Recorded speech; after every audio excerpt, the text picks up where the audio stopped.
All right, it's another episode of the RSL Random Fan Podcast. I'm a host, Brandon Goebel, joined by Tyler Thomas. And Brendan is out of commission tonight. And we're just double checking. We did push. Pulled a hammy.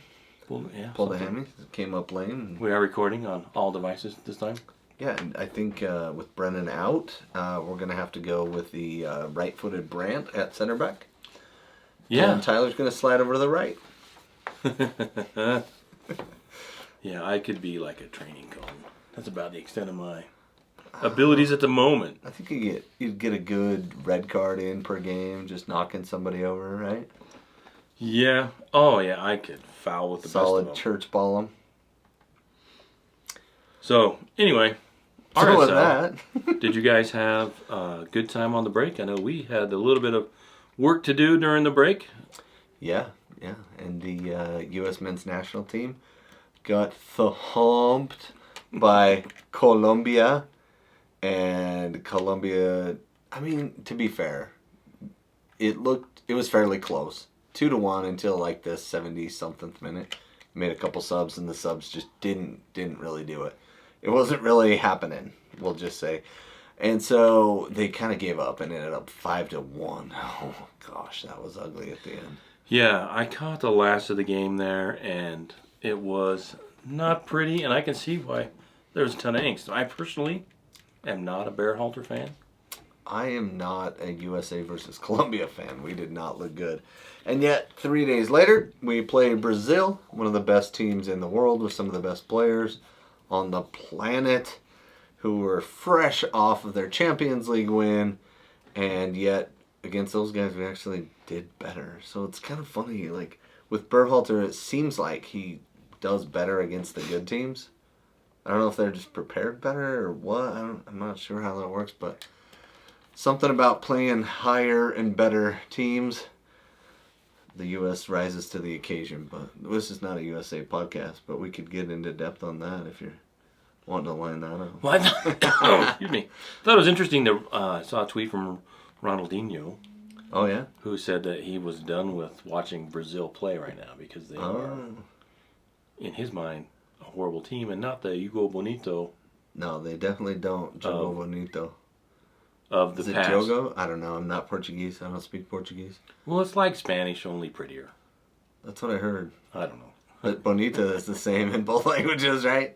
And Jogo, I think it's Jogo Bonito. Yeah. Like, that's the point of Brazilian soccer, is to play pretty and enjoy the game. And especially guys like Ronaldinho. Yeah, so I thought that was interesting. Yeah. Kids, if you don't know who Ronaldinho is, you need to go do your homework and look him up on YouTube.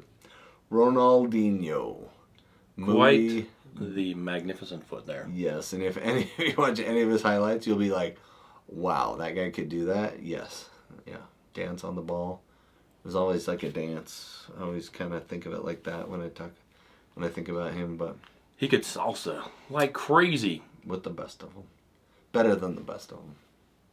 So, also, while we were off, I did a couple of interviews. Brendan and I did one, and I did another one. And those just went out on the regular podcast.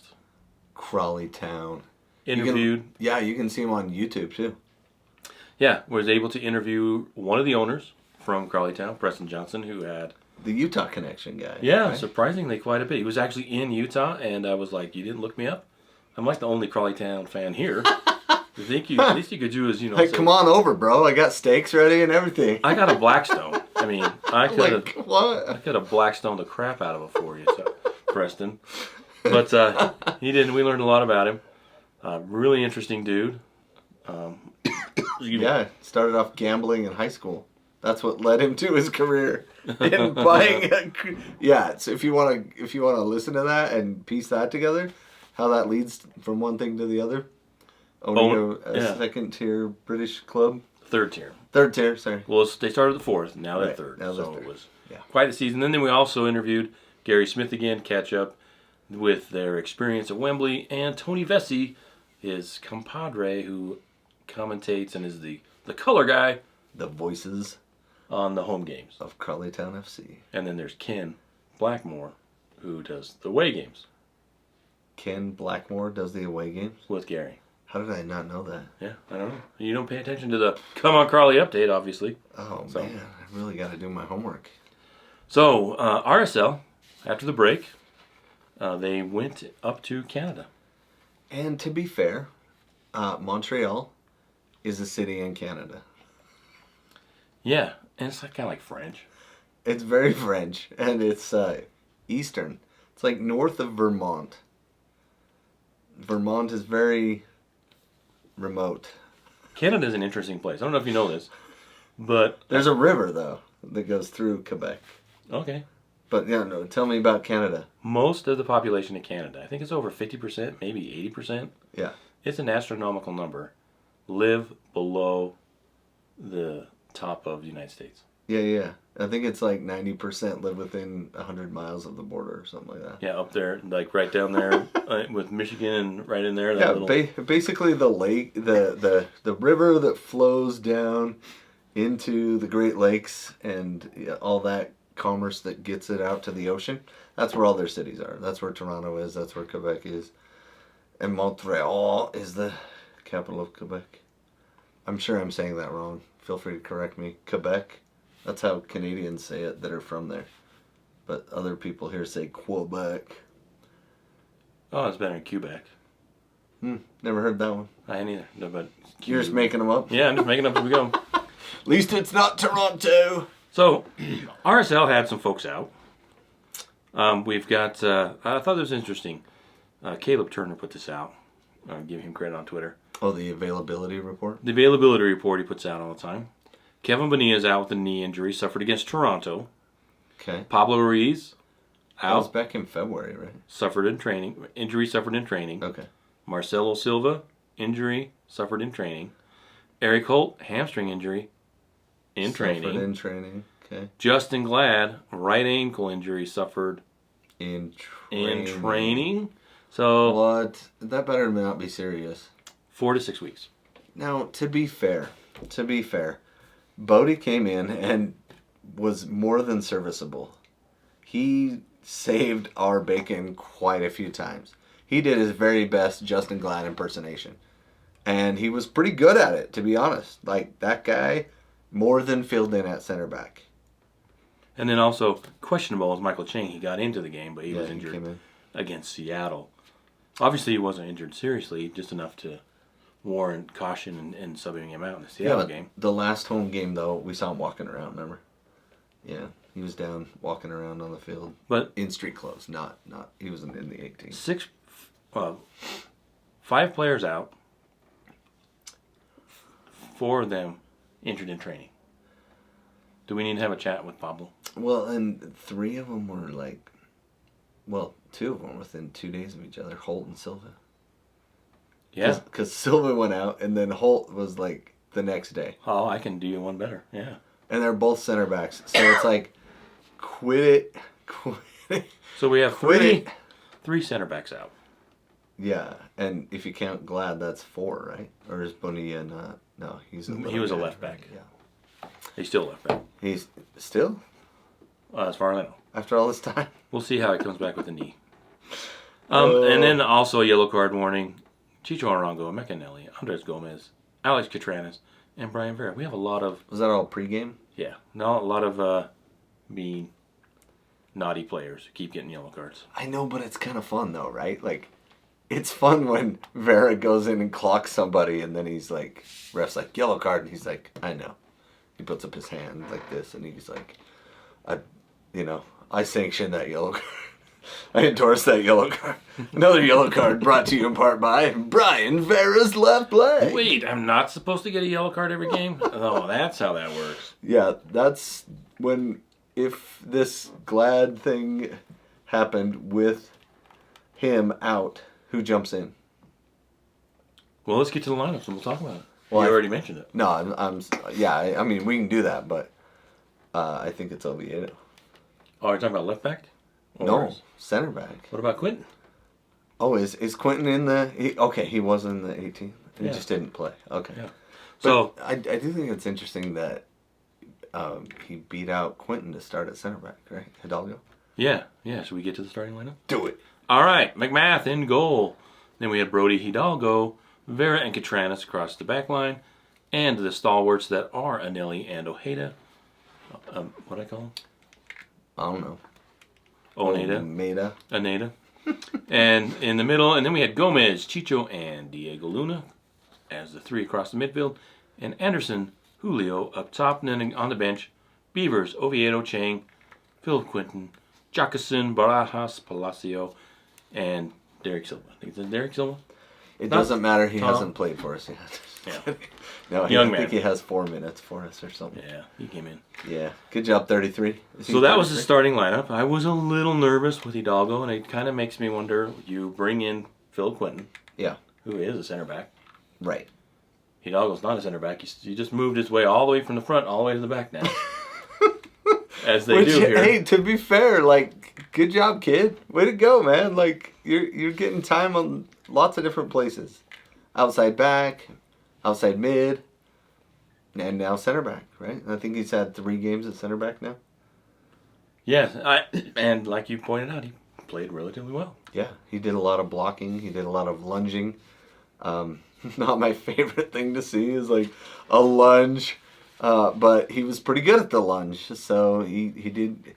That's the key thing at center back. You gotta be able to read angles, and you gotta be really good at anticipating where the passes are going to go, and that's what he did exceptionally well on Saturday. Yeah, I was impressed. One thing too, before we get too far into this, that I'm starting to be more comfortable with RSL playing out of the back. Okay. When they started this, like last season, the season before, when they would try to play out of the back, I would get so flipping nervous, right? Because it was like a turnover machine. And now, watching them play, knowing that's what they want to do, I'm just a lot more comfortable. Maybe it's just me adjusting to that. Could be. But I don't have the same type of anxiety when we're playing the ball because I know that that's what they want to do. And so, thoughts on the first half. We know the score was 0-0, so we can't belabor the goals. Well, I thought it was interesting how the game kind of started off. Like, we played a couple out of the back and couldn't quite get it out of the back. The first, 5 minutes of the game, we did that twice. Kind of gave it away cheaply. And then Bryce Duke just kept decking Anelli. And then it seemed like Duke was giving him the, come on, man, you're stronger than that kind of talk at one point of the game. And Anelli's like, quit kicking me. I think, I'm not great at reading lips, but I'm pretty sure that's what he said. There was one play, too, I think it was Vera, just came in and just absolutely drilled a ball right off of Bryce Duke. Yeah. Yeah, that was fun, huh? He was 6 feet away and he just drilled it off of him and out of bounds. And we did forget one player we were going to talk about. Oh, yeah? Matt Crooks. Matt Crooks was unavailable for non-soccer related. I saw that. I was like, non-soccer related? Brant, what's the story? I think what it is true love. True love? True love. TLA? Or, he went and had his nuptials. Oh. What's wrong with his nuptials? His nuptials fixed. Wait, what? Well, which one? So when you get married, he's got multiple nuptials. So when you get married, you have to give up your nuptials, right? If you want to be happily married. I never understood that phrase. No longer. They take your nuptials and they put them in a purse, and then they carry those around in a purse, and that's. And those are your nuptials. And your wife has them forever and ever. And every once in a while, if you're a good boy, then you can. She gets them out and lets you play with them.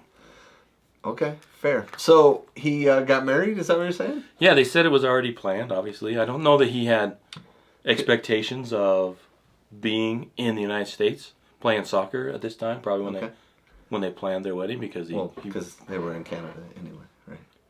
Well, no, he was in England. Playing for Middlesbrough. Playing in the United States. Yeah. Well, Canada's not in the United States. And Montreal is about the furthest thing from the United States, even though it's just north of Vermont. So I think they already had the date planned, and when they probably had to know about it. It's like, hey, I'm getting married. And they're like, we'll give you the Toronto game, or the Montreal game off. Well, I doubt he just said, I don't know when we're playing, but I won't be there. But you can have that night off, my man. But supposedly he's supposed to be back. Yeah. For at least available for the game on Wednesday, back on Monday. Nice. And for the Wednesday game against Kansas City, that's just probably, great place to have a honeymoon. I don't know. Kansas City? Maybe he's into barbecue. I have no idea. I could think of maybe one worse place to have a... But, whatever. Go ahead. Colorado? Yeah. That would be the worst place to have a honeymoon? Unless you were beating the Rapids by 5 goals. Then, fair, have at it. So Matt Crooks did not make it. And we looked a little disjointed in midfield as a result. No, I think that's a question I had. I thought Diego Luna played well. Made that comment, and somebody on a board I'm on mentioned they don't play the same position, and they don't really, but they do spend a lot of time swapping and playing through. Matt's more of a 10 in the middle, but he's all over the place as well. But I thought that he, not having him, we lost a little bit in the intangibles. It also could be 2 weeks off, a little bit of rust, obviously. But I think that it will be. I think there was a lot of. I think there was a lot of passing when we should have shot, shooting when we should have passed, kicking it when we should have held it, stuff like that. And obviously it starts with Gomez because he's the most erratic, but also really good, right? So, that's the beauty and the sadness all wrapped into one of who is Gomez, right? He's just amazing, but also he's a kid, so sometimes he just kicks it to the other team. And you're like, I don't know what that was. And then the next time he dribbles by 3 guys and scores. So, try not to be too hard on him, but... Well, I think there's a couple players, like Katranis and Crooks, that want to play forward more often than their teammates. Yeah. There's quite a few times, and you can't reward every run. I understand that. But there were quite a few times where there was a really nice run available, and we turn and pass back or do a square ball sideways. Yep.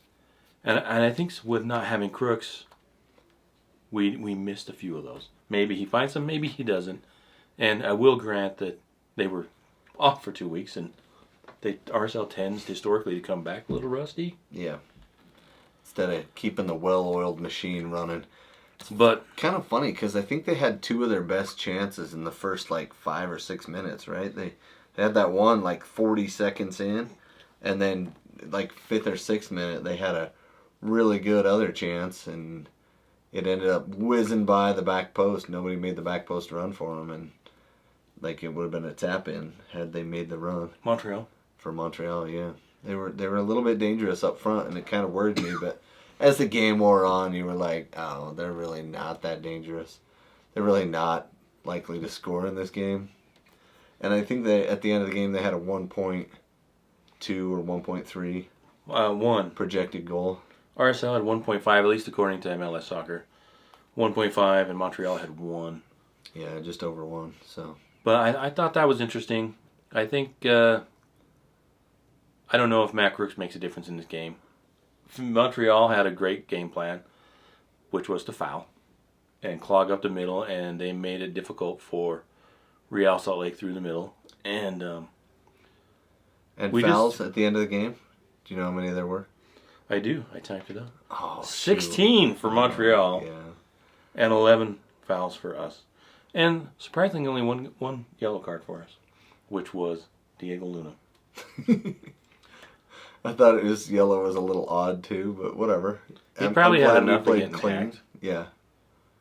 Yep. So, I think they had a great game plan, which was to clog up the middle, be physical, and kick us when we got past them. And it's one of those games that the first goal makes a huge difference. First goal wins. Essentially. Right, in a game like that. Well, if Montreal gets the first goal, then they just park the bus even more. Right. And hack even more. And that's what, if I was a Montreal fan and I was sitting in that stadium and I paid good money and I'm watching the other team take it to us, I would kind of be sad. I wouldn't, And to be fair, we are the top team in the West, so, like, I get it, but, you know, are we really going to be... I kind of think that we got a lot of, I don't know, cred, if that's the right word. Like, teams are scared of us, right? Montreal played scared of us almost the whole game. Yeah, they did. And their physical play kind of made it difficult. So, Montreal scores a goal. If they do, that makes it really hard because they'll just even become more compact. Right. But on the other side, if RSL breaks through, and they had some really good opportunities, I was going to mark, I remember one, I think it was in like the 30th minute or something, I can't remember, where they just had they missed a couple of passes where if they would have one-on-one. But they did have some great opportunities. I think Chicho had one. Yeah. And Gomez had one around the 10th minute where he broke through and the outside back just kind of knocked it out. And it's just like, just little parts. If that ball's played just a little more centrally, he's in on goal, right? But, you know, just little things we missed throughout the game made a big difference. And if RSL scores, this is a game where you want to get the first goal because then you open up Montreal, because then they have to come out and play, which, you know, everyone that follows soccer understands, I guess. Right. Come out and play. Or like myself, they've learned that all of these different ways that people talk about the game. Because like I said, as that game went on, I thought RSL was the better team, but at the same time, Montreal created some really good counters, and Zach McMath did a good job. There was one where he had a point blank shot where I don't know how. Oh yeah, he like had to jump and catch it on the side. I don't know how Montreal didn't score on that one. Yeah, that one was their best. But it was a great save by Zach. So all in all, how much can we talk about? I mean, so congratulations to Zachary McMathery. Like, he's bringing back the factory of McMastery. I was trying to keep going. It didn't quite work, but yeah. Well, but no, good for him. When you were rapping, your rapping days, you didn't have a studio. We just had a cassette recorder. Well, now you know why I didn't go pro in rapping too, as well as soccer. Right? You didn't even make it into college for rapping. No, I didn't even get a tryout. So, too funny. But no, I was glad that Zach had a solid game. He was great with his feet. He distributed pretty well, and he made a couple of great saves to keep us in the game. So, congrats to Zach. And yeah, looking at the stats, RSL had 651. I think that's the most passes this season. And I think the funny part is if you took the uncontested passes into consideration, I think, 500 of those were uncontested passes. They really just sat back a lot, and we just passed the ball around. I think I counted 10 passes one time where they didn't move. Just their forward. Only their forward moved, and we passed it to just, 3 or 4 guys around the back, and I was like, we're not really causing any movement there, guys. What are we looking for? Yeah, and not having Crooks in there, or another player like Crooks, and having Anderson Julio up top, it's tough to get behind teams when they don't stretch. Yeah, when they just keep dropping and dropping and dropping. I think because that's what you do with fast guys, right? You just drop back so that they can't just run behind you. And then every time you anticipate the ball going over your head, so you start running before they do. That's the secret, kids, if you want to be a good center back. Yeah. So thoughts on really trying to figure out what to talk about during this game? Well, I mean, there were some players on the other team that got yellow cards, so that was fun. Iankov got one for knocking over a couple people in a row. I think it was 2 or 3 times in a row he knocked people over. That was fun for him. Then he got a yellow card and pretty much disappeared the rest of the game defensively. He was in good positions, but he didn't make any strong challenges after that. And then Campbell got his in the 49th, and in the 50th minute, Saliba got his for standing in the way of the restart. And I thought that was funny. And the announcers were making fun of him. They're like, come on, young man. Don't take a yellow for this. You know what to do. Don't do that. Yeah, like in the 14th minute, we had a nice breakaway with Anderson, Julio, and that was probably our best chance of the game. There was a little bit of frustration too that Canada eked through. Maybe it's because they were rusty, but I think Chicho was. I don't know that he was making the run quick enough and wasn't connected quick enough with Anderson Julio. So Anderson took the shot and he just kind of went. But I think if he had a little more patience, he could have laid it off for Chicho, and maybe we have a more dangerous shot. And there was a couple of instances during first and second half where players expressed some frustration with each other. Yeah, I thought but that happens every game. Every game. I mean, usually they're. I don't know. I love to see when we're patient with each other on the team. You know, they're all pros. They're all trying their best. They're all doing their best. I don't mind a little bit of a, hey, put that ball here next time. That's where I want it, kind of a thing. I don't mind that at all. But you don't want to see the little pea, the chicharito, you know, of, oh, come on, and then throwing your hands around, and yeah, that discourages your teammates. I think that's why he's out of LA, and that team is now Ricky Pouget. So, how about let's talk about the player. There was some really, really good play by RSL. Yeah, we could talk about the player. Back pressure was good. Like I think Luna should have been just a little bit more selfish a couple times, where he had a good chance and he should have just taken it.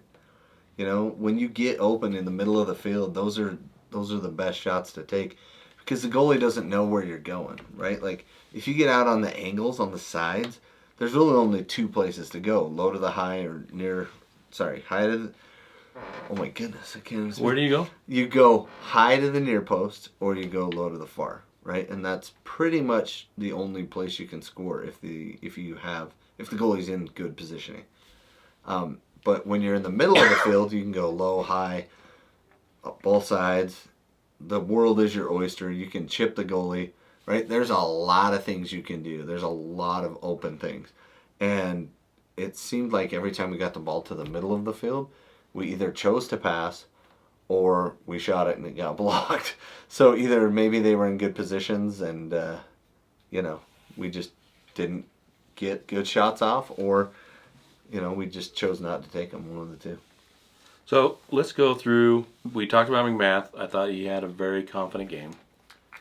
And, definitely. Yeah. And played well. Wasn't there one where he came out and missed the ball, or at least kind of redirected the player right at the top of the box, and then they went around and I think Brody saved it or something. Oh yeah. Brody had a couple of defensive slide backs and take the ball. It wasn't really off the line, but I think the guy tried to round McMath, and then Brody came back and cleared it, which, he was last man back in that spot, so that made sense.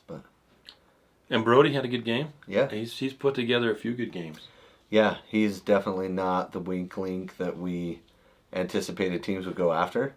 He's done a great job, and again, it's not the same way that like Vera does a good job. Vera does a good job by passing, by being physical, by knocking people around, intimidation a little bit maybe. But Brody just kind of hangs around and ducks under and pokes the ball away. And, they can both be effective ways of playing defense, although I prefer the push him out of the way and win the ball back and then play it up the field type. Brody's been very effective at the other. So. What about Hidalgo? He got the start again at center back. Yep. Definitely an acceptable shift. He wasn't perfect, of course, but, 7.5 maybe. He had a couple passes that were a little errant, but most of them were when they were attacking or in the final third of the game. So when he was trying to push, which you appreciate a center back every now and then trying to break lines, because it keeps the other team honest. They can, pressure, and then once you break those lines, now they can't step and pressure because that ball might not be to that front line. So now they got to kind of watch and be a little less, right? It's that conversation we had about being one-dimensional. Here we were trying to be multi-dimensional, and we never quite got one thing to work right. You know what I mean? We tried to get going down the right. We tried to get going down the left. We tried the middle, And they all kind of ended up with us just kicking it back, you know? Montreal hustled back. They get 4 or 5 guys behind the ball, and the ball would end up back at Vera's feet at midfield, right? Like, that happened quite a few times. So, I think overall, Hidalgo, Vera, center back pairing was solid. Every now and then, though, it just feels like they're like, go ahead and shoot that. I don't even care. Go ahead. You know, and it's like, no, dude, you got to block that, you know? Like, it just feels to me... Hidalgo and Vera? Yeah, like they don't stick in every time. But they didn't give up a goal, so it's hard to complain, right? Yeah, it's hard to complain to get a point on the road. Although you are the first place team in the West, and you're playing against the 12th place team in the East, 11th or 12th place team in the East, who has struggled with injury. I don't know if it's in practice or in the game, but... No, they had a couple guys come back in the second half, and they participated, which I thought was funny. But, I mean, they're good players like Lapalainen and some of their other guys. And however you say his name, Siroy? Siroy, their goalie? their keeper? Siroy! They had mentioned, the announcers were mentioning, and I haven't paid much attention, obviously, to... I don't have that much time. But to how Montreal plays. But they kept mentioning that he has had some... Flubs. Yeah. And it's too bad RSL didn't put a little more pressure on him to... There were a couple times we did pressure him, and he almost made a flub, but then we didn't capitalize on it, you know? Yeah. So, what are your thoughts on Catranis? Catranis needs to be more involved, and he keeps getting maybe a little too high up the field. And so I think maybe if he sticks back just a little bit more, he'll do a little bit better. You know? Like, don't do the expected run into the box. Wait. You know, like, be the Kyle Beckerman and make that late run. You know what I'm saying? Yeah, I think everybody knows he's over there, but... Well, and he's definitely got skill. He's got tons of talent. He's really good at that. And, heck, like, just hang back a little, man. Right? It's almost like we're playing a three-back line with him in, because he's always so high up the field. He's always higher than Brody. Almost always. Yeah, I think that's exactly what they want, and if that's the way you want what you want, then maybe use it.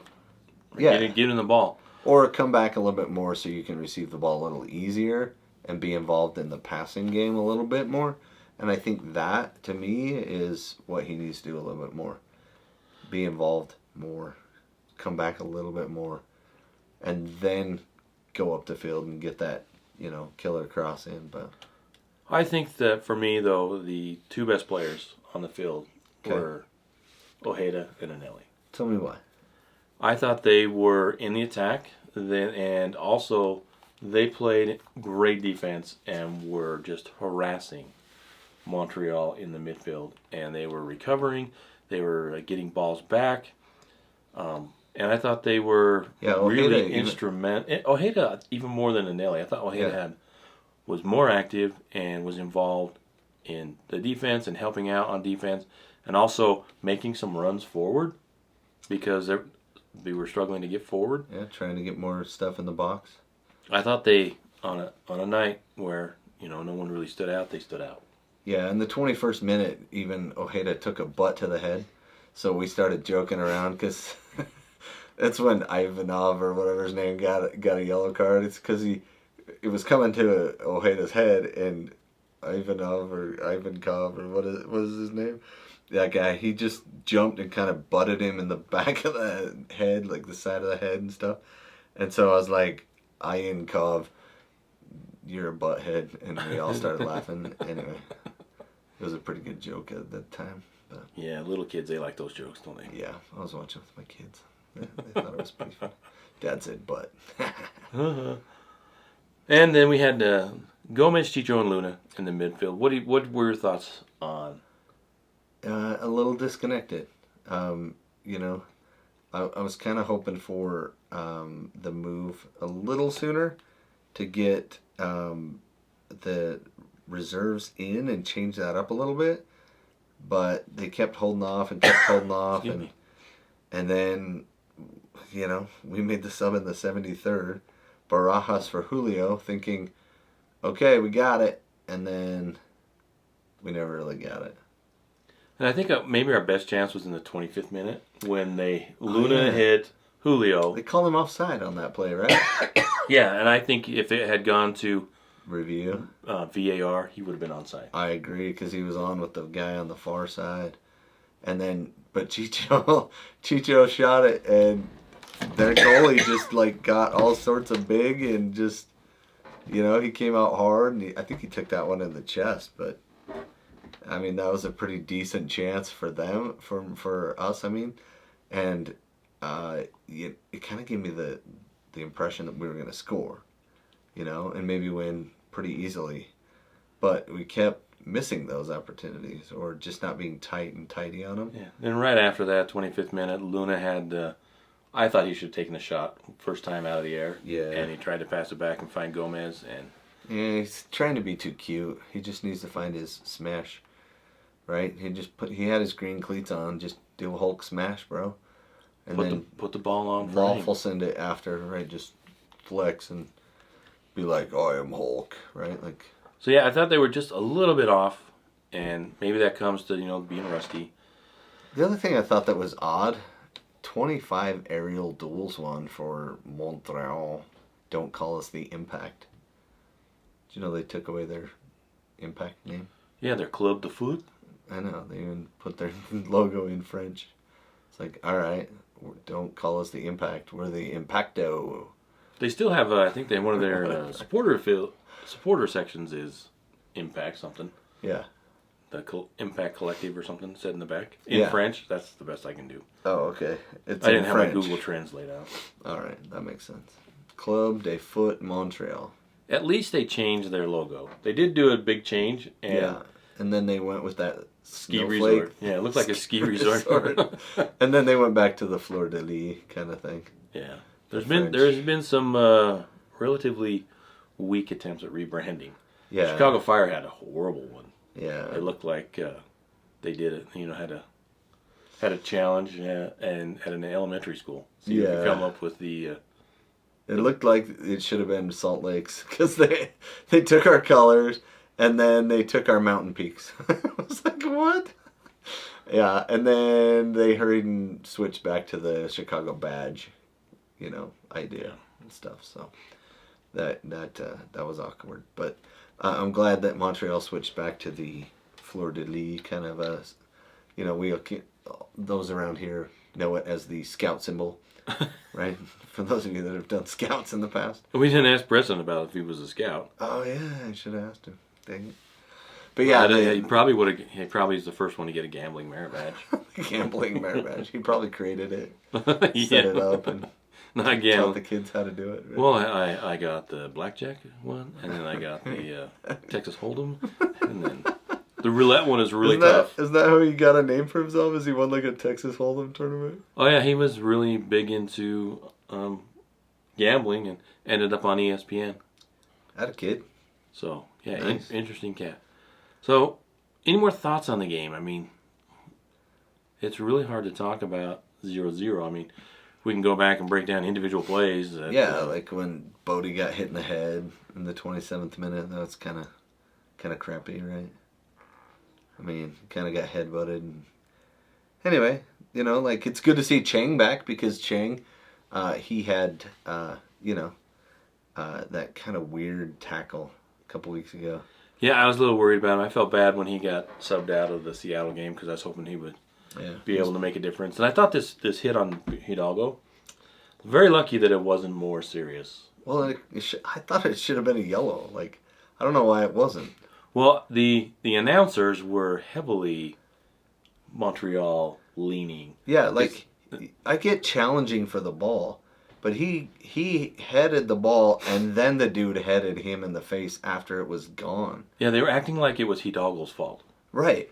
And I thought he stuck his head in there. It was a foul on the guy. He headed the ball, dude. What are you talking about? Yeah. The announcers were definitely the leftover Montreal announcers from English. Yeah, and I liked the older guy, I think it was, I liked not seeing them, just hearing them. The younger guy didn't sound like he was wanting to be there. He reminded me of, if you listen to Landon Donovan commentate on games. Yeah, sometimes Landon's... It's a little flat. There isn't a lot of excitement. Even if you have to manufacture a little bit, get kind of excited. There you go. I like it. You could. I thought he was kind of annoying me. Yeah. Well, and I think Montreal, to be fair, they weren't playing their strongest lineup available, but they had a few guys coming back from injuries and whatnot. And Bryce Duke was a former Real Salt Lake player, right? Came up through the academy and went over to... He's been around. Yeah, and then he ended up in Miami, and then Miami traded him to Club de Foot. No, he was in LAFC, too. Oh, yeah, that's right. Yeah. And he seemed like he was trying to get his pound of flesh against RSL. Yeah, he was definitely kicking lots of people. Yeah, it was interesting. And then Anelli just kept knocking him over and taking fouls and stuff. I was like, that's funny. Mecca's owning him, and then he's laughing. That's my favorite part about Anelli, is he doesn't have to, like, Vera intimidate you. He just kind of, knocks you over and then, like, takes the ball and then takes a foul. And it's really cool to see. Yeah, every time he does that, and he baits somebody into a foul or he ends up on the ground, I think I hear Nelson from The Simpsons. Ha ha. Like that's like, I got you. Got you again, sucker. Who went to Cornell? That's what I keep thinking. Who went to Cornell? Was it you or me? Oh yeah, it was me. And I think he was on the acapella group. Oh yeah? Yeah, no. Rid-a-dit-dit-do! Yeah, that one.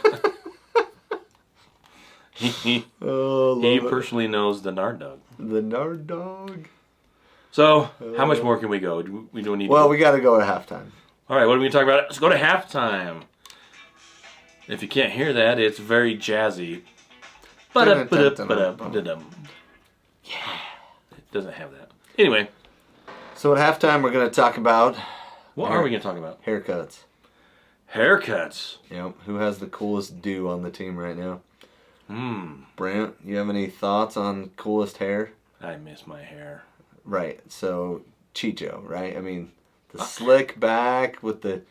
And then when he heads the ball, it comes forward. It's so cool, right? Especially in slow motion. When he does it in slow motion. Oh, I love when he does it in slow motion. And the chin hair, it's almost like just the lower jaw hair, right? It's only below his jawline. Anyway, I think that's pretty bad A. I think only rivaled by Vera's hair. And Vera's hair is...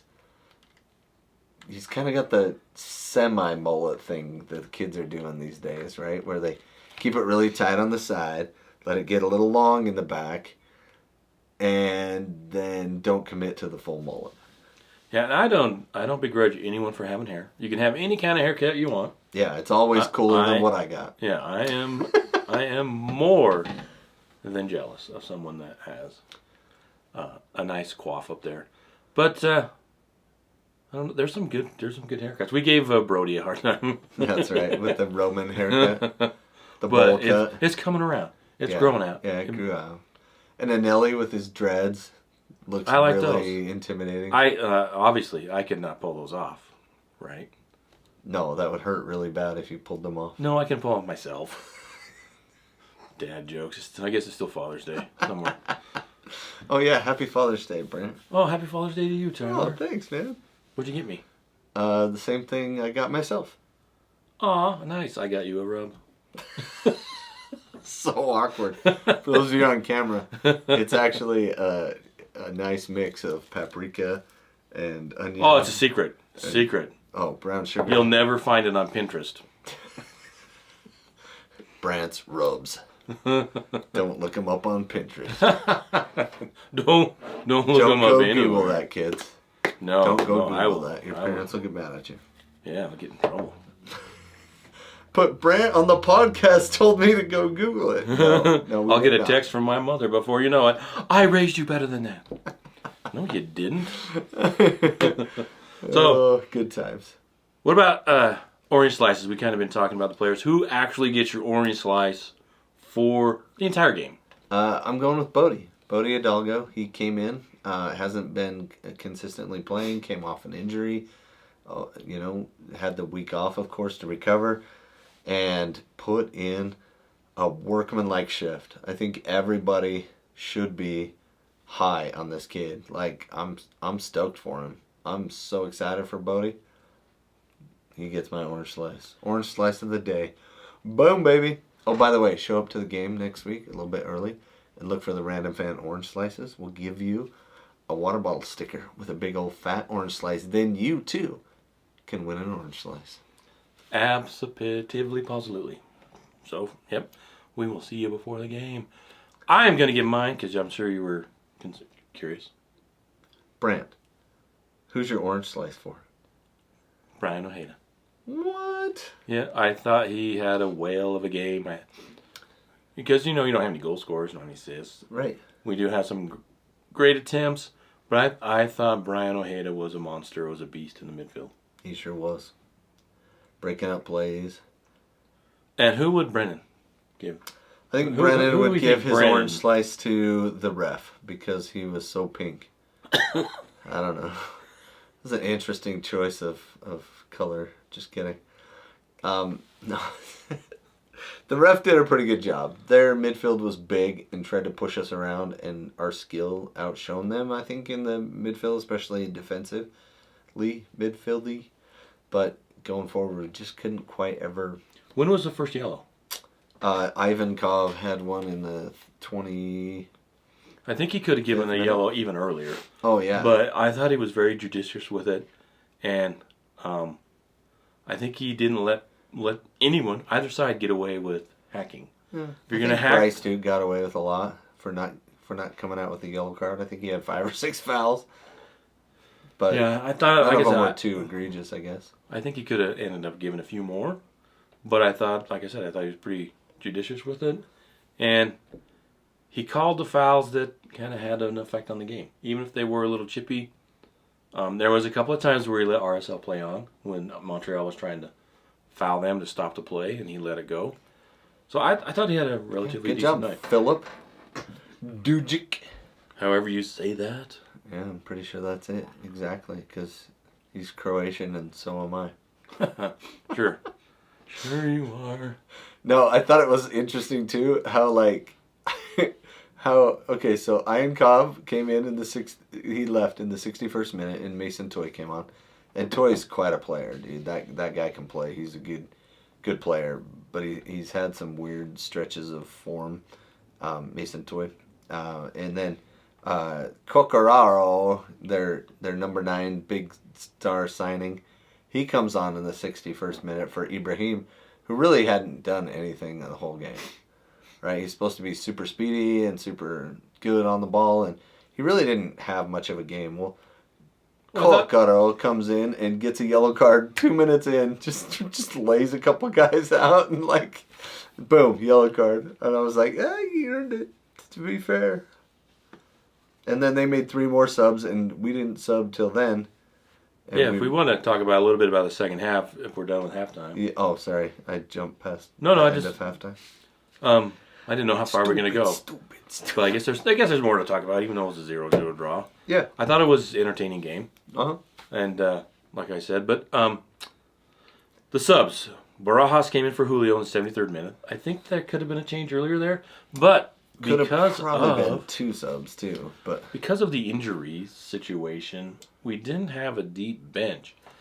We had Beavers, who's going to come in. Maybe they go the other way. He could work his way up to forward.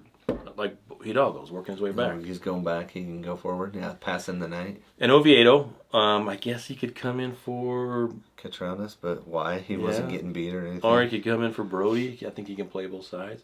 Or he could come in at center back. He's played center back, but you don't want him there. Yeah, you don't want to just sub your center backs for no reason if they're playing well. And then Chang came in the 83rd minute for Luna. Really didn't do much either. And then we had Quinton on the bench. I don't know where he comes in. No. Jacqueson, I kind of wanted to see. I thought Jacqueson could have come in. Why not? Yeah. I mean, 83rd minute. Give him the run out, 10 minutes, and with stoppage time and whatnot. Give Chicho a little break. I mean, they obviously had a couple weeks off, so I mean, probably. But we do have a game on Wednesday, so I didn't think Palacios come in, and Silva. I think he's more of a center back, isn't he? Yeah.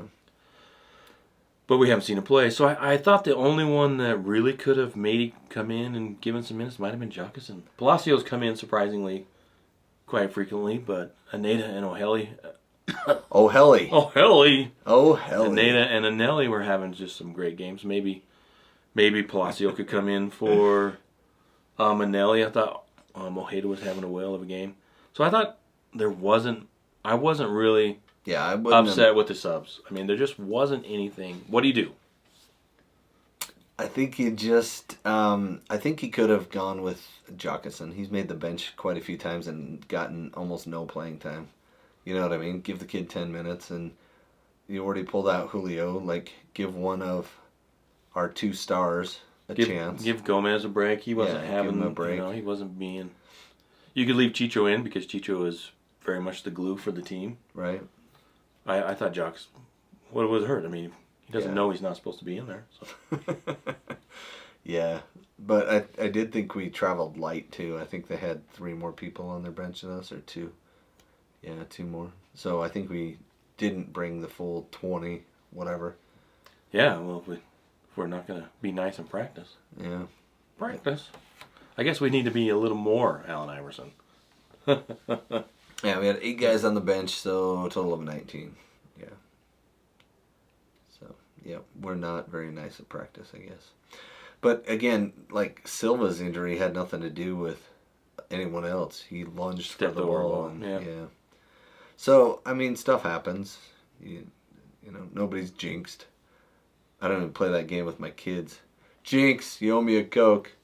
I provide all of the food you ever made. Like, are you kidding me? Now I owe you additional food? I have to provide anyway, I'm just joking around. But yeah. So it did end up a 0-0 tie. Obviously a draw. And I thought both sides, maybe RSL, especially in the first half, a few more chances. But with the subs and the fresh legs, Montreal was a little bit more dangerous in the second half. Chance So, and like I said, I thought, especially in the second half, whoever got a goal was going to win the game. Yeah, for sure, especially late. And but as it turned out, we kept a point on the road, which is where you want to start from. Although I thought, Montreal being 12th and the struggles, maybe 4 wins, 7 losses, 6 ties. Maybe we could have pulled something off. Yeah. We could have played a lot better, right? I mean, the defense played relatively well, but we weren't great in the final third. We just weren't.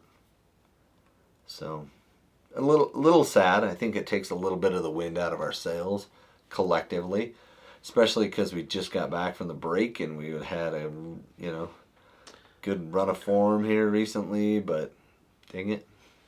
And I wonder if they're going to start feeling footsteps. Oh, what does that mean?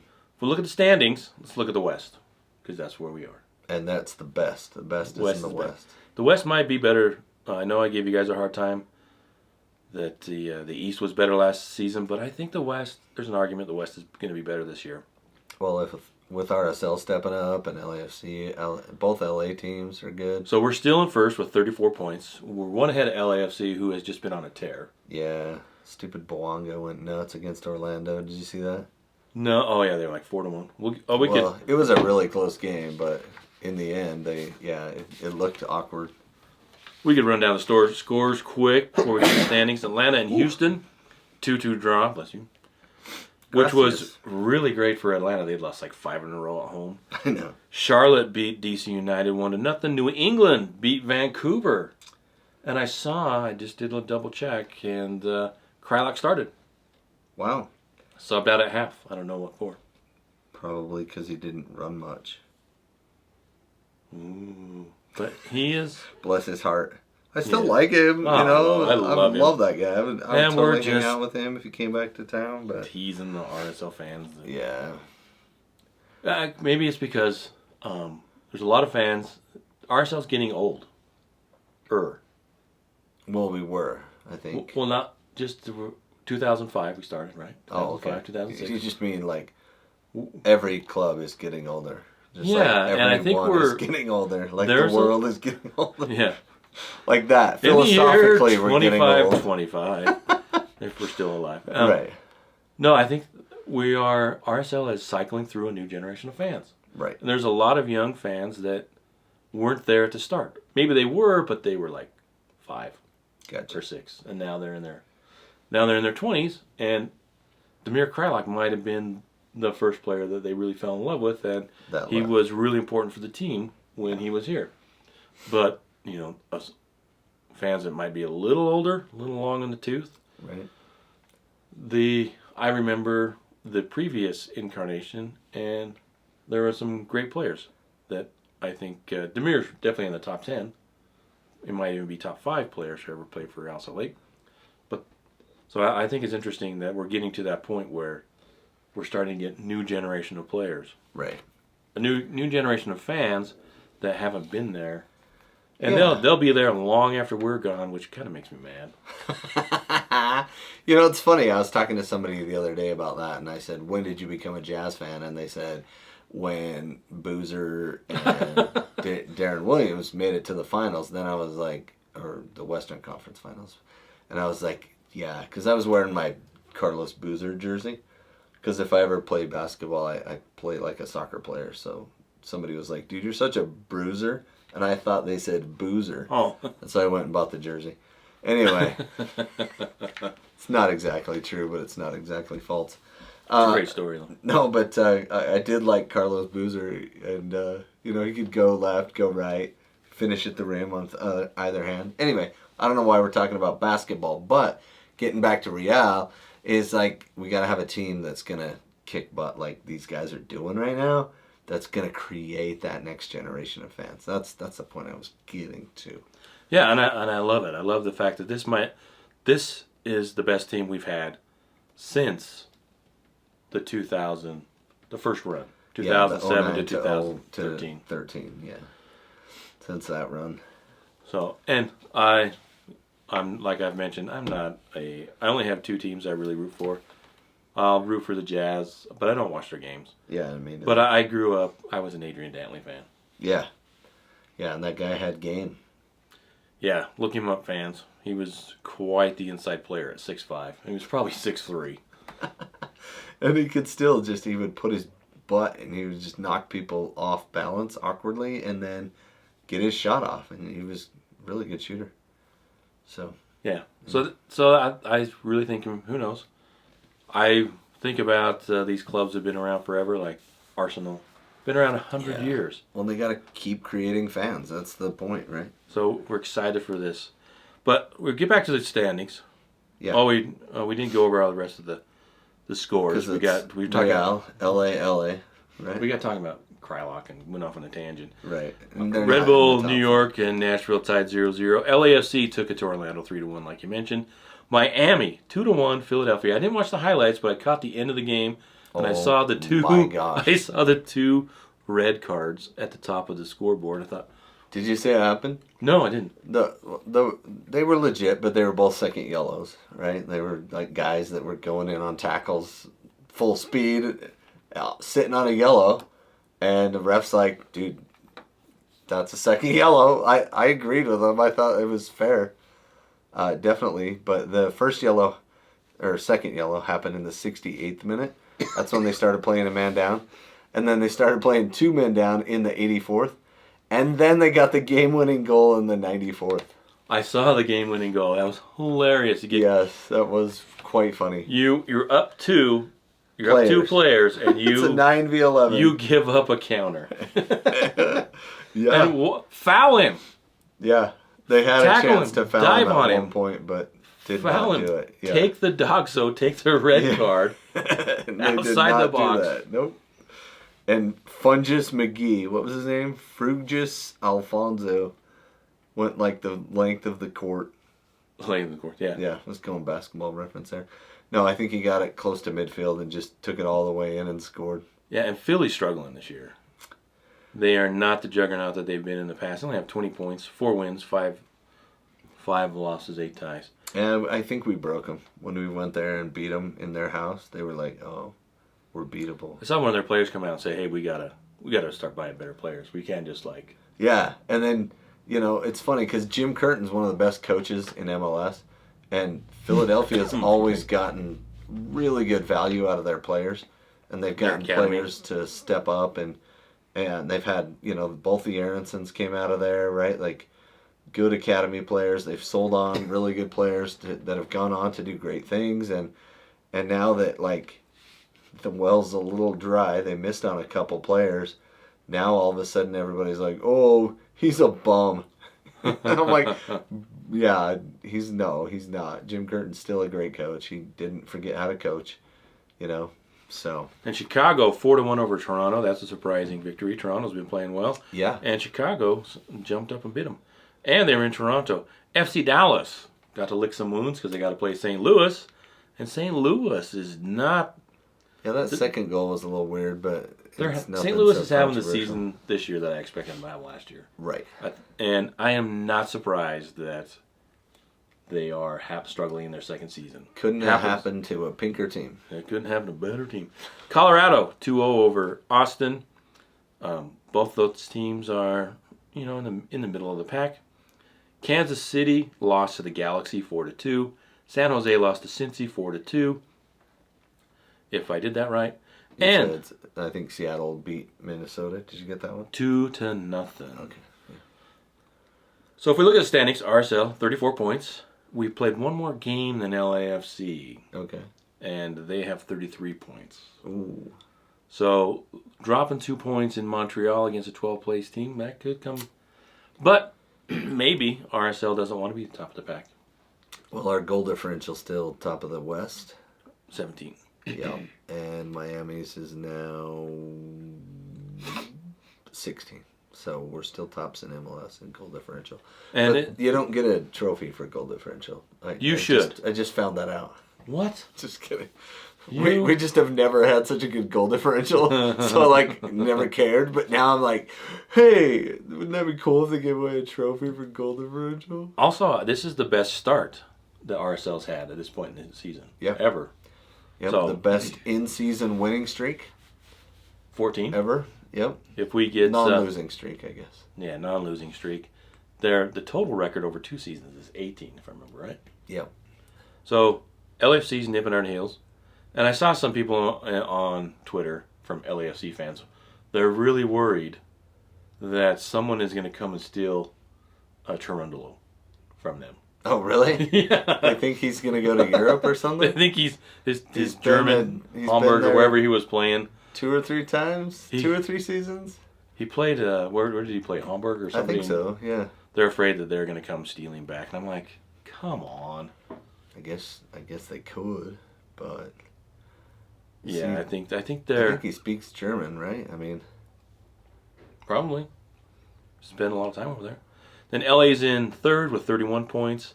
Same amount of games as us, so... Is it Galaxy? It's really tied up top 3. Minnesota, with the loss, still at 29 points. But they're also 1 game behind us with 17. And then we've got Vancouver, who is kind of sticking around the middle there, 25. Colorado at 25 and 6th. And Houston, 23 points. And then after that, it's Austin at 23, Seattle 21, Portland 21, St. Louis 18, Dallas 17, Kansas City at 14, and San Jose 11 points. Just really stinking up the place. Yeah. Down there. We need to get a couple San Jose games in. Yeah, I think we got coming up. But let's talk about our next 2 games. Want to do that? Yeah. What do we got next? Next is this Wednesday, June 19th. At home? No. At Kansas City? At Kansas City. And what are you expecting? So Kansas City, 3 wins, 10 losses, 5 draws. They have a goal differential, your favorite stat, -8. They've given up 36 goals. And I just expect more of the same. That's what I expect. More of the same. They'll have a good start, be really promising. Johnny Russell get some crazy shots on, and then they'll just kind of fall apart, give up some goals, and we'll walk out of there with a 3-2 win. 3-2? Yeah. Well, here's the thing. Here's something to think about. 3-2 win? That would be a good win. That would be a good win. Beaver's going to be in goal. right? Oh, okay. It's a Wednesday game when they've said... He gets Wednesdays? He gets Wednesdays, and I believe he's back in time from his international call-up, wherever. I think he went to Montevideo. So if we stay the course, he's going to be there in goal. And I think it's going to be a challenge. Kansas City is a tough place to play. Yeah. And they are looking to turn it around. And my hope is that it's even worse. Yeah. I hope that it is a classic RSL 4-1 beatdown, fire your coach kind of outing. Because there have been quite a few. Me says he can do a lot of stuff. Remember last year where they were like last and then they made the playoffs? Yeah. I mean, they did some crazy crap down the stretch, including that 3-2 win at our stadium at the Riot to help them get into the playoffs. So, but how many years in a row can you do that? They have not been at the top of the table for a long time. Yeah, that's a good point. And I don't know if it's they're not buying players or what, but man, let's keep this Kansas City team down. This is fantastic. And it's a great opportunity for RSL to not play down to their opponents, which that's what good teams do. That's a transition. Yeah. Good teams learn to play and force other teams to play at their level. And when you struggle and play down to your opponents, that's when you get bit. Yeah, we have almost as many wins as they have losses. 9 for us wins, 10 losses for them. So that's what I'm really hoping for, is that just a resounding beatdown of Kansas City by RSL. And then on Saturday night, LA is coming to town. The Galaxy, the Ricky Puigs, Powaga. You know that guy, the skinny little speedy guy in the middle of the field.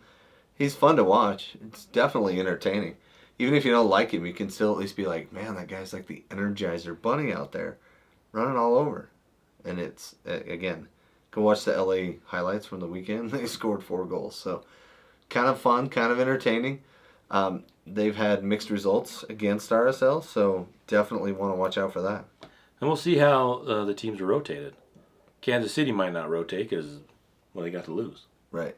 But LA Galaxy play on Wednesday at home against New York City FC, who has been on a tear as well. Yeah, they've been moving up the East quite a bit. So we'll see what happens there. We both play on Wednesday, and then we get to meet each other on Saturday at the Riot. And then we don't play again until the 3rd of July. We get a week off. Yeah. The 3rd of July.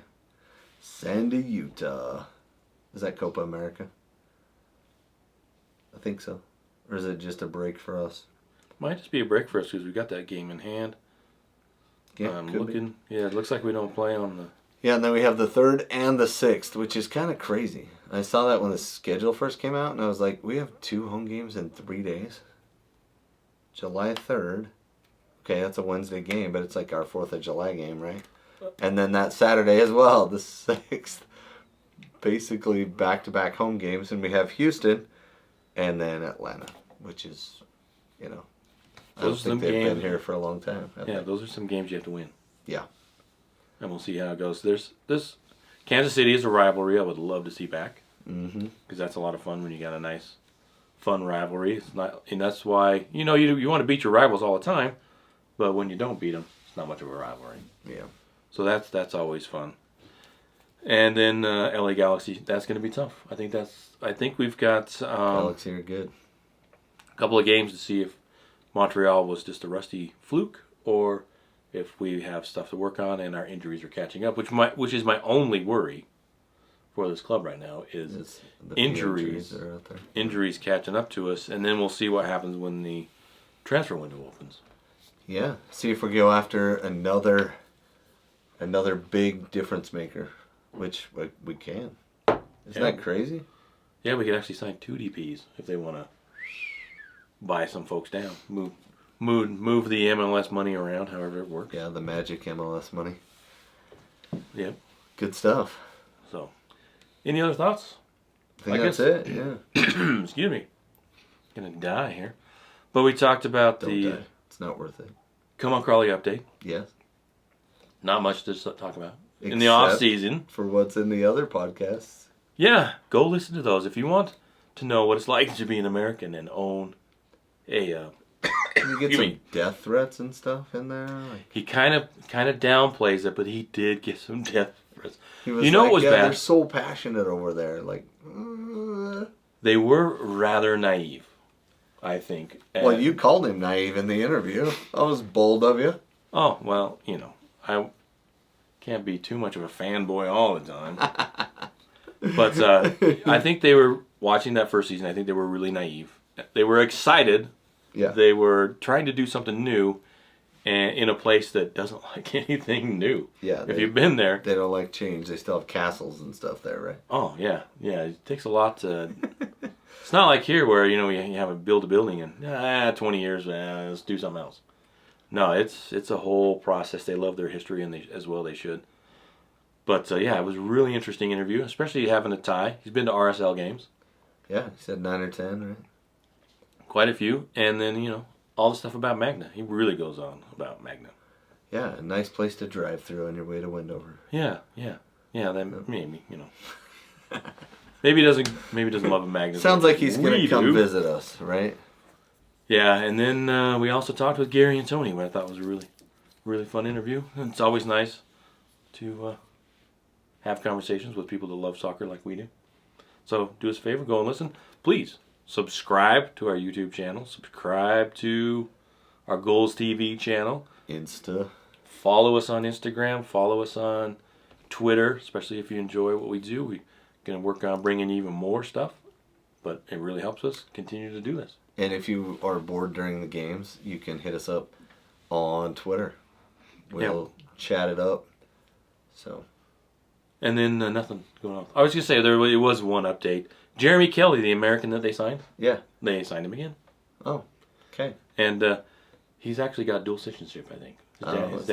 His dad's English. He kind of spent 6 years in England. So, yeah, because you really have to have a connection to England if you want to play in the lower tiers.